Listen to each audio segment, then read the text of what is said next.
It's Rob! Tony! And I'm Jeff. We're in gaming. And that's you. Hello gamers and welcome back to The Inn. I'm Rob if you want to call me by my real name, or Warshak if you want to call me by my in-game name. Either or works for me. And we have found another interesting post on Hearthstone's Reddit. Just before we start, let me say I did not create this post. This post is not by me. It's actually by Portal 2 reference. So thank you, Guy, for making this little list for us. And this list is, I believe, going to be very important in the upcoming week when the League of Explorers releases its second wing. And that wing includes this new card, Brann Bronzebeard, or Braun, I don't know how you pronounce it, but either way, we'll just call him Mr. Bronzebeard. And this card, I believe, just like Reno Jackson, is going to make a very impactful kind of niche in the game. And his ability states, well, first he's a 3-drop, and he's a 2/4, so the stats aren't terrible. And his ability states, which, by the way, is absolutely, in my opinion, crazy, is your battle cries triggered twice. I mean, as we know, there is already Baron, which triggers your death rattles twice, so it was just a matter of time before they released a card that triggered the battle cries twice. So on Hearthstone's Reddit, if you don't go there, you should. A lot of good information, like this post right here. And this is kind of breaking down by each class the battle cries that would be useful and not so useful. So we'll kind of go through this list and I'll talk about each one, and yeah, so you guys get an idea of what cards will be affected by this new card coming out. So whether these cards' abilities, are good already, and then they'll even be even better when they're triggered twice, or the card's abilities really not that great, but if it is triggered twice, it makes the card a lot better and it could be playable. So there's a couple situations in which this card coming out may influence some cards that may not be played a lot and bring them to light. So as we can see, there's a lot of cards to go over, so I'll try to go as fast as I can. I've actually downloaded all of these cards and I'll have them pop up when I talk about them so you guys can see the card and know the text of it and, get a feel for it, besides me just describing it. So let's sit up straight, and without further ado, we'll go down from class, obviously starting with Druid. The Darnassus Aspirant, and this card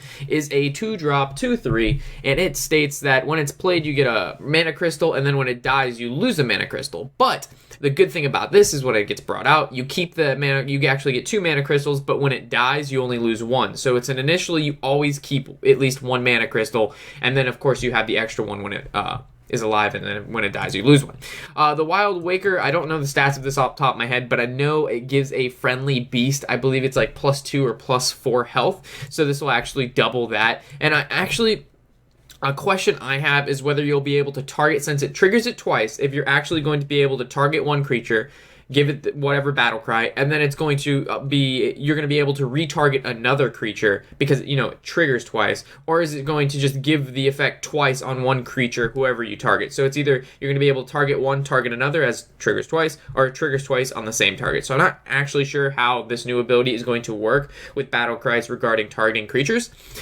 So that's up in the air, but we'll just assume both. So Glaive Zuka, this is going to give your creature +4 attack indefinitely, and no, +2 attack. I'm sorry, it didn't give +2. It only gives +1. That was my bad. So it's actually going to give it +2 attack indefinitely, which is really nice. So it's like having an abusive sergeant thing, abusive sergeant battlecry stick. King's Elic, it'll allow you to, I'm assuming, joust twice, and you have 2 opportunities to win the joust and keep the card. And it's always, it seems that every time a hunter plays King's Elic, he gets a Savannah Highmane. So essentially, you're just getting 2 Savannah Highmanes from this guy if you've got Mr.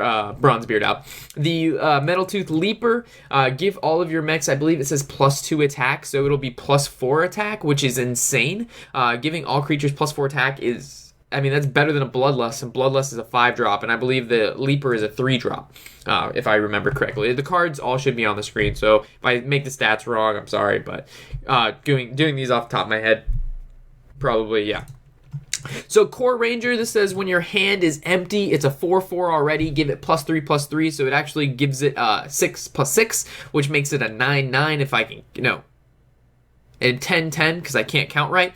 So a 10/10 for a 4-drop, that's not too bad, but remember, Bronzebeard does have to be on the field, so some of these combos aren't, they're not going to happen all the time, but I'm just letting you know. The Houndmaster gives your creature instead of +2/+2, it gives it +4/+4, so that's really good. King of Beasts' card, you get it out of Web Spinner and Unstable Portal, and you just hope you don't.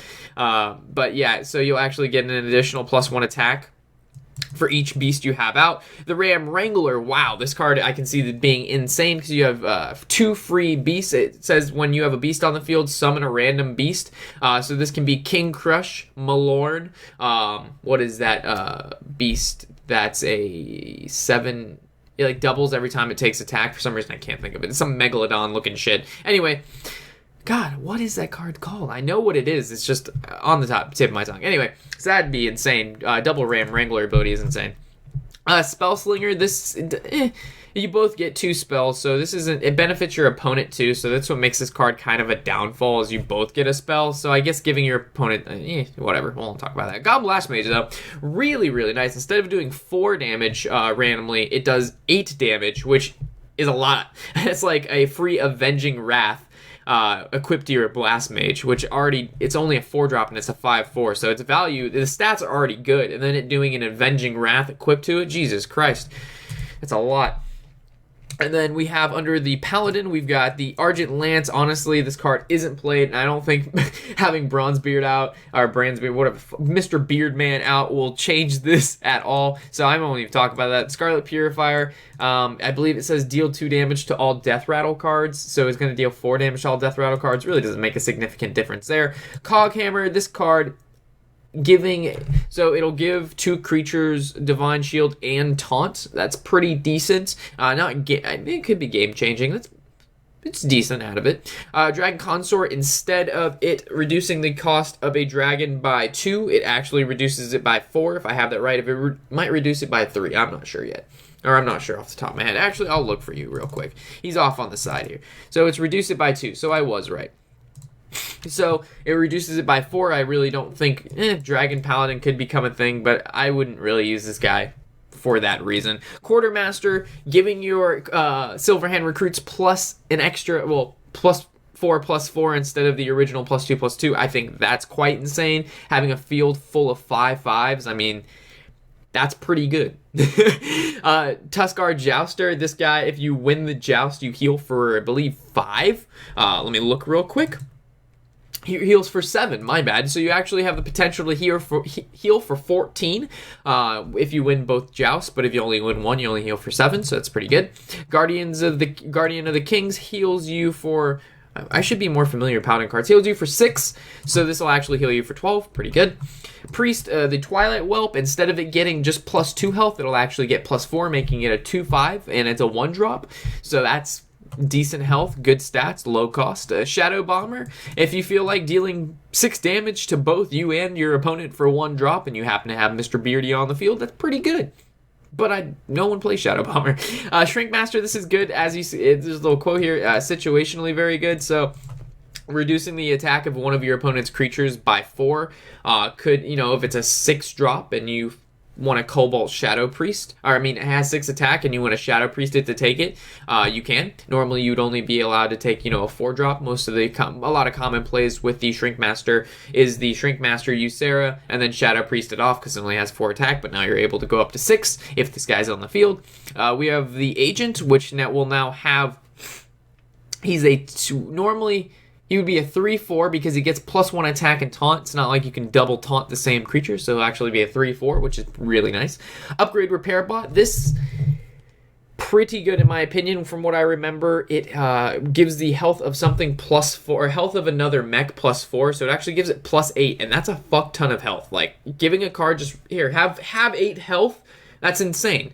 That's as long as your opponent, doesn't sheep it, polymorph it, hex it, or sheep and polymorph, same card. But anyway, you know what I mean. As long as they actually have to hit into it like a Face Hunter, or silence it, I guess. I don't know. Could be good. For Rogue, we have the Goblin Auto Barber, so this will give your weapon +2 instead of the normal just +1 attack, which is pretty much a free deadly poison. We have the Blade, which will deal 2 damage deal 2 damage instead of 1. Really don't think that's going to make a difference. Shady Dealer, his stats would be +2/+2 instead of the +1/+1. Unfortunately, Pirate Rogue really isn't a thing. I've seen people play it. It is quite fun to play, and it's pretty effective if you get the right hand, but not a card not a card that I really think is going to be played a lot because this guy is released.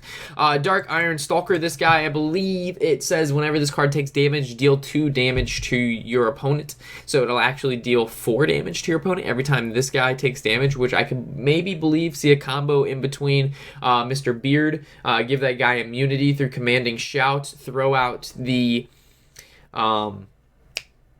what's this guy's name? Dark Iron, and then bouncing blades. This definitely could be a game over without a doubt. Tuskar are moving to Shaman. We've got Tuskar Totemic, which brings out 2 totems instead of just 1, so you have 2 chances to get that free totem golem, which insane plays, by the way. Totem Carver, instead of it getting +1/+1 for every totem you come out, it gets +2/+2, which, in my opinion, this card is it's too situational. It only is good if you have totems on the field. So if you have no cards in hand or no totems on the field and you top deck it, normally you want a card, when you have it, you can play it and it's good no matter, it's decent no matter what. And then if it also has an ability, that's even better. But this by itself just isn't enough to warrant playing. So in my opinion, it says very good, but we'll see. Fireguard Destroyer, I think this is actually pretty good because whatever bonus attack it does give it, it'll double it. So it's definitely going to be a card your opponent's going to have to get rid of right away. Fire Elemental, that's absolutely amazing. Battlecry, normally it's deal 3 damage, so it's deal 6 damage when you play a 6-drop. Plus it's a 6/5, so again, I'm not sure if it's actually going to, let's say you target a creature with your Battlecry, it does 3, and then it does again 3 to the same creature, or you'll be able to redirect the secondary 3 because it, triggers twice. So it'll be interesting to see what they do there. I think it's going to be whatever creature you target, it does it to it twice. I think it's just too much work for them to have to retarget creatures. That adds too much dynamic to the game. So I don't know. I don't know yet. So if I'm wrong on that, I'm sorry, but it's going to be one of the 2 most likely. Mistcaller, instead of giving all creatures in your deck +1/+1, it actually gives them +2/+2. That's pretty good. Yeah, +2/+2 to all creatures in deck and in hand. That's if you pull off those 2 cards, you're most likely going to win that game. If you're not already dead. Neptulon, instead of giving you 4 Murlocs, he'll give you 8 Murlocs, so your hand is completely filled with fucking Murlocs. Yeah, that's pretty good. If you have no cards in hand. If you've got cards in hand, rip Murlocs. Or rip hand. Going into Warlocks, I'm going to try to speed this up. This is a long old list. I'm trying to kind of go over each card. I'm doing my best, guys. Flame Imp does 3 damage to yourself, so obviously if you have this card on the field when you play Flame Imp, you're actually going to deal 6 damage to yourself, which I don't know what kind of player you are, but you might want to do that to yourself. I don't know. Then we have the Dark Peddler. This is definitely good. You get to discover a 1-drop, so discovering 2 1-drops, and when I've had experience with the Dark Peddler, I seem to get a Power Overwhelming a lot, like Power Overwhelming and Mortal Coil. Those seem to be 2 really popular cards I get from him, so definitely a great card. Succubus, you put awful. This is discard a card when you play her, so you actually have to discard 2 cards. It seems like most of the Warlocks are pretty bad. Felguard, you're actually going to get rid of 2 mana crystals instead of 1, so that's fucking horrible. Void Terror, I'm not really sure how this guy's gonna work. So you play him, and normally he kills the creature to the left and to the right of him, and it takes their stats. But because it triggers twice, it's just like he kills both the guys next to him, and then he goes, you know what, I'm gonna kill the guys next to those guys too. Fuck you guys, I want your stats too. So he just like rips everybody a new one, and just everybody around him just gets sucked into him. I'm not sure how he's gonna work, but it's probably something like that. Pit Lord, I'm skipping people. Pit Lord, deal 5 damage to yourself, deal 10 damage to yourself. Why not? Fuck yeah, YOLO swag juice. Okay, Doomguard, discard 2 cards, fucking discard 4 cards. Who needs a hand? Horrible. Dread Infernal, instead of doing 1 damage to everything on the field, it'll actually do 2 damage to everything on the field, which could in fact be a field clear that you need. Pretty close to Hellfire. It's like a demonic wrath without being immune, or demons being immune. So we'll see. Warrior, Alex draws a champion. I'll actually get the additional +1 attack. So it'll instead of being normally it's a 2/3, it would normally be a 3/3. So it would be a 4/3 for a 2-drop with charge, I believe it is. If it's not a 2-drop, I'm sorry, but I think it's a 2-drop here. We're gonna look real quick just because I'm pretty interested. Yep, it's a 2-drop. So it'd be a 2-drop 4/3 with charge if you have a dragon in your hand. Pretty good. Cruel Taskmaster does 2 damage instead of the additional 1. So again, I'm not sure if it's just going to do 2 to the same creature. And so it's going to be like hit it for 1, it takes 1 damage, +2 attack, and then hit the same card for 1, and then it gets an additional +2 attack. So I'm not sure how exactly that's going to work, but it's a good effect in either way. King's Defender, I'm not even going to talk about that card. Card's bad. Clunker, give a friendly mech +2/+2, so it gives it +4/+4. Pretty good. Shield Maiden gives you 10 armor. That's 1/3 of your health in free armor. Really good. Iron Juggernaut puts 2 bombs in your opponent's deck. When they draw them, deals 10 damage to them. So it's potentially 20 damage your opponent's going to take when they draw the bomb. And since there's 2 of them, there's they're twice as likely to draw it. And if you're going against it, let's say a Secret Paladin deck, when you play Iron Juggernaut in your deck, really nice because Mysterious Challenger, thins their deck out a lot because they're bringing out all their secrets, which gives the bomb a higher chance to be drawn. So keep that in mind. And we have Varian. This guy, it's going to draw 3, and if you have any creatures in that 3, you play them for free on the field. But if you draw spells, they just go to your hand. So potentially it could be really good for you, or it could be bad. So let's say you have True Heart in your deck, and you play True Heart for free due to Varian. You actually do not get her ability because she wasn't played from your hand. She wasn't summoned by you. It was a free summon through a Variant. So just keep in mind that this could in fact be good or devastating. So moving on to the neutral cards, let me take a sip of water. It's like, since my friend, it's on the green screen, it's like invisible or some shit. Tony was pointing that out. He's like, oh, your cup, you'd see through. And I'm just like, oh, that's super cool. Moving on. So we have Abusive Sergeant giving a creature +4 instead of the 2. Very good. Elven Archer is going to do 2 damage instead of 1. Could be potential. The Jouster gets +1/+1 if you win the joust, so a double joust, so you have the potential for it to either be a 3/4 or a 2/3, so you have twice the chance for either of those. Bloodscale Raider, I believe it says whatever the attack of your weapon is, add it onto this card. This could in fact be really good because normally if you're running a rogue deck, your weapon is at least a 3, so she'll have 6 attacks. She already has 2 attacks, so it's an 8/3, which is really something your opponent needs to deal with unless they're a mage, then they just frostbolt it, but hopefully they don't have that. The Echoing Ooze is most likely going to just summon another ooze, so instead of creating just 2 1/2s, it'll actually create 3 1/2s. The Flame Juggler is going to do 2 damage when it comes out, and it does it to a random target, so it could do it to their face, to a creature, to the same creature, who knows. It's Flame Juggler does what Flame Juggler wants. He's like a honey badger. Lance Carrier, this is going to give a card on your side of the field +2 attack, but since if this guy's out, it'll do +4, and it actually keeps the attack. He doesn't lose it like Abusive Sergeant. It costs 1 more. The Lance Carrier costs 2, while the Abusive Sergeant costs 1, and this is the reason because the Lance Carrier's effects remains even after the turn is over. Jeweled Scarab, I do not remember. It's like, I think it's give you a random 3-drop or a random 4-drop. I think it's a 3-drop. But yeah, so you get to pick 2 cards instead of just 1. Novice Engineer, draw 1 card. You obviously draw 2 cards. Technician's going to, instead of getting the, I don't remember the stats on this guy. I should know. I know he can turn into a 3/5, so obviously he'd be a 4/6 instead. This could potentially be, I mean, for a 3-drop, a 4/6 is really good, and it has 4 attacks. So if you're going against a priest, there's a lot of cards in a priest deck that revolve around it being 3 or less attack, or 4 or more, or 5 or more attack. So 4 is a good attack to get around priest decks. The Cold Light Oracle, you're going to draw 4 cards instead of 2. That's a lot of cards. Earthen Ring Farseer is going to heal for 6 instead of 3. Really, really nice.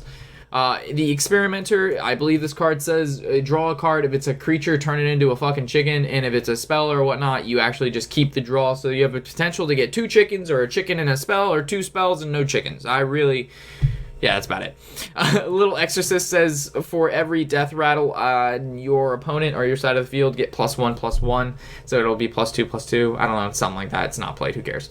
Mind Control Tech. This card I actually had I'm not sure how it's going to work. So let's say they have 4 cards on their field. You play Mind Control Tech. You take one of those cards. Now they have 3. Does the battle cry trigger again?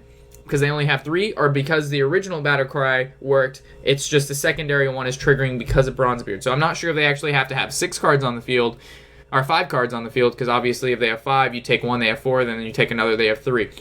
Or you can play it when they have 4, you take 1, but then they only have 3, but since it triggered originally because they had 4, it'll actually trigger again. So I'm not sure how that's going to work, but if it works when they only have 4 and it can trigger twice, that's absolutely insane. If they have to have 5 in order the secondary trigger, it's not so good, but it's still nice to take control of your opponent's creatures. Shattered Sun Cleric, it is going to do +2/+2 instead of 1/1, so that's okay. The Dark Iron Orph, same as Abusive Sergeant, the +4 attack. The Defender of Argus is going to give them, of course, both taunt, can't double taunt, and then, unless there's 2 creatures beside it. And then it's going to give +2/+2 instead of 1/1, which is nice. The Novish Inventor is going to draw you 2 cards instead of 1. The Mystic is going to take 2 secrets. So if they happen to have 2 secrets out, which a lot of Secret Paladins do, not that you normally play Kazan Mystic against the Secret Paladin, you normally just Flare if you're playing a Hunter because it gets rid of all of them and you get to draw a card. But if you're playing against like a Freeze Mage and they have Ice Barrier and Ice Block and you happen to have Bronzebeard and you happen to have the Kazan Mystic on the field, you'll definitely annoy the shit and they'll probably just concede right there. I know I would. The Enhanso Mechanico could potentially be great. You've got double chances to get Divine Shield, Charge, and or Taunt, and Wind Fury. Can't forget that. So it would suck if it gives the same creature the same buff, which will happen because that's RNG. But for the most part, it'll give them different abilities, which can Divine Shield, Wind Fury, and whatnot. Really could be impactful. Gormak the Impaler. Again, this is kind of the same.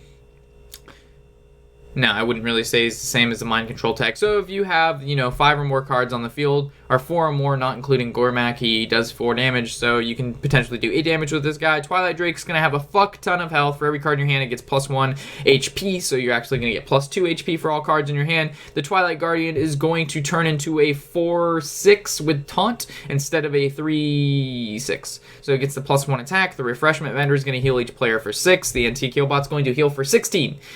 That is more than the Healing Wave heals. So, Antique Healbot healing for 16 with this guy, that's pretty nice. The Azure Drake is going to draw you 2 cards, which is fantastic. The Bomb Lobber is going to deal 8 damage for a 5-drop. Wow. Captain Shreenskin is going to give your weapon +2/+2. That is huge. So let's say a rogue, it has oil on their weapon and it's already a 4, let's say a 4/2. It's going to turn into a 6/4. That could potentially shovel out 24 damage. That's a lot. Blackwing Corruptor is going to do 6 damage. That's a ton. Clockwork Knight, instead of giving it +2/+2, it gives it +4/+4. That is a whole new creature on the board for free. Frost Wolf Warlord, I don't even... Is that the guy for every card on your field get +1/+1? If so, that's pretty good.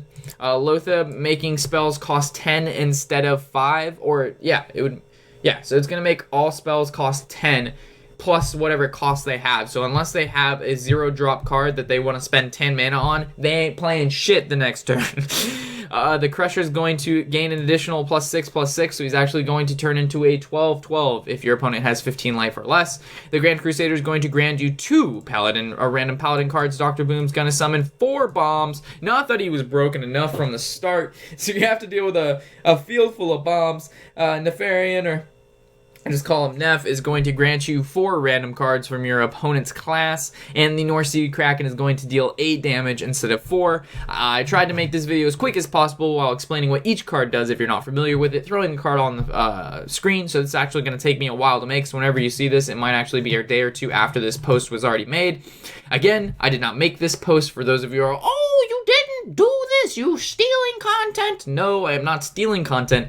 I am merely trying to show those who do not go to Hearthstone's Reddit or, happen to miss it, because this stuff gets, every day there's just a whole new list of things. So, I mean, if you miss a day or 2 on Hearthstone's Reddit, you just don't take a look at it, you can miss some really good information. So, this is just to highlight somebody else's work and to kind of give you guys an idea of what kind of synergies you can expect with the new Bronzebeard card with what is currently out already. So hopefully you found this as useful as I did. I know this definitely gave me some insight and to kind of, instead of looking by my, just looking by myself, just going through the list all right, what's Battle Cry? All right, break down each class. All right, now I have to remember that. Now, here's the list, so whenever you need to look at it, I'll throw that link in the description below in case you guys ever want to come back to this. Or again, you just go to the video and pause it to whatever part you want. Either or works for me. And yeah, let me know what you think about this in the comment section below. I'm not sure if I should continue making videos on posts that come off of Reddit, because again, they disappear, you may miss it. So it's always good to just have that like it's in a video, so it's there. You know where it is. So let me know what you guys think about that. I try to kind of pull out the most interesting and kind of useful, relevant information I can from Reddit. So just let me know what you think about that. It's always good for new video ideas. Plus, they don't take a ton of time like my deck guides do. Those things take a fucking abnormal amount of time. So it's like, all right, we need to build a deck, test the deck. All right, now we need 3 wins with the deck. All right, now I need to record, and we have to get 3 wins while I'm recording. And if I don't, fuck it. There's so many times you get 2 wins and you'll lose the 3rd game. You're just like, oh, Popeye. So, thank you guys for stopping by the inn. I'm Warshak, or Rob if you want to call me that, and happy whatever the hell day it is.